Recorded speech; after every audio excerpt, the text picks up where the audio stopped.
دیکھیے، اسلام کے آنے سے پہلے، پیغمبر اسلام کے آنے سے پہلے عورت کو سب سے حقیر ترین سمجھا جا رہا ہے۔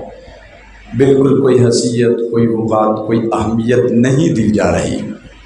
لیکن اللہ کے محبوب پیغمبر صلی اللہ علیہ وسلم نے آتے ہی عورت کے متعلق جو پیغام دیا وہ یہ دیا کہ دنیا والوں، تمہاری نظر میں شاید مال کی بڑی قدر ہوگی، دولت کی بڑی قدر ہوگی، پیسے کی بڑی قدر ہوگی، کاروبار اور تجارت کی اور جائیداد کی بڑی قدر ہوگی، لیکن اسلام کی نظر میں اور پیغمبر اسلام کی نظر میں مال، دولت، پیسہ، دنیا داری، کاروبار، تجارت، جائیداد، اس کی کوئی اہمیت نہیں۔ ان سب میں سے بہترین مال اور بہترین متاع اگر وہ ہے تو ایک نیک خاتون اور نیک عورت ہے۔